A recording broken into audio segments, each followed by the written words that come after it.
Chris, could you talk about the Amazon project? You know, primarily on behalf of NatureX, who's a company that I do a lot of exploratory work for. I've spent time in and am continuing on an ongoing basis to spend time in the Amazon, primarily in the Peruvian Amazon, All right. establishing trade with different medicinal plants, especially cat's claw and sangre de grado, or drago, it can be called either, which is also known as dragon's blood. Yes. And both of these plants enjoy a very good body of science because a lot of people have investigated the Amazonian plants from a scientific standpoint.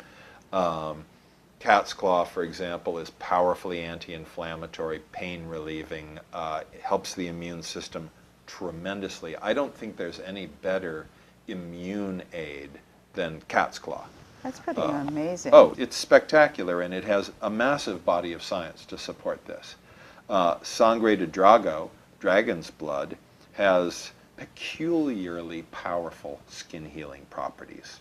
It helps to repair damaged skin tissue. It helps to repair collagen. It's quite remarkable. So these are what I would consider high value plants. Okay. The people in the Amazon, native people in the Amazon, want trade in medicinal plants. This is part of their heritage, part of their culture. They know how to collect these things. And the impact of trade done right, and when I say done right, I mean decent wages, sustainable methods of harvesting or acquisition. And when I say sustainable, I mean not damaging the supply so that you don't harvest something to extinction. Yes. And not damaging the environment, you know, not going into the forest and rampaging to get a certain particular plant out of there. But doing it in a way that Yes. keeps the forest intact, that keeps the supply of the plant intact. This is profoundly beneficial from an environmental standpoint. It also helps the native people to be what they are, and that's the stewards of the forest. You know, they're right now, native populations are terrifically disempowered by the encroachment of petroleum companies, mining companies, fishing industry, timber industry, all of these extractive industries. And the cattle too. I mean, don't they destroy rainforests to raise cattle? Cattle grazing is a nightmare in the Amazon. Right now we see southern Amazonia being cut down at a furious rate to plant GMO soybeans to make ethanol for gasoline. This makes no sense at all. No sense at all.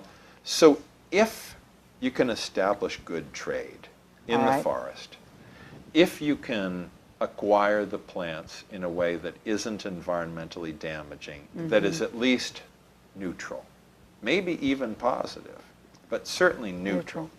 And if you can pay people fairly, then you have this wonderful winning situation in which forest gets preserved because it's much more economically valuable to keep it than to have it cut down one time. The people there don't have to move out to go find, you know, pitiful jobs and lousy living conditions in cities. So they don't wind up becoming disenfranchised and disconnected from their heritage and their families and their friends. And it sounds so humane. well, it is humane. That, you know, that's the thing, is that this is not it's not brain surgery, okay? It doesn't take a genius to figure this stuff out. It's very simple. It's just that getting people to care is harder than it should be. Getting companies to actually care and say to spend 50 cents more a kilo for something so that people can do a little bit better. And the whole domino effect of that doing a little bit better is really enormous. You know, I mean, here, $100 doesn't go very far. In the Amazon, among native people, $100 might be half a year's income. It's potentially huge. You know, now, for example, I'm going to be going down to the Peruvian Amazon in a couple of weeks, and I'm going down with a decent multi-ton order for cat's claw.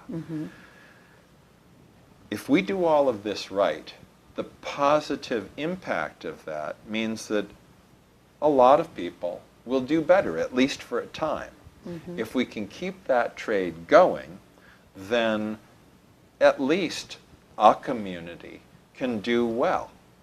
If a number of companies engage in projects like this, and I want them to, then native groups all over the Amazon harvesting acai or guarana or cat's claw or sangre de grado or chuchuhuasi or whatever can all make out a little better and stay where they want to be, which is in the forest, which gets preserved. So I love that equation.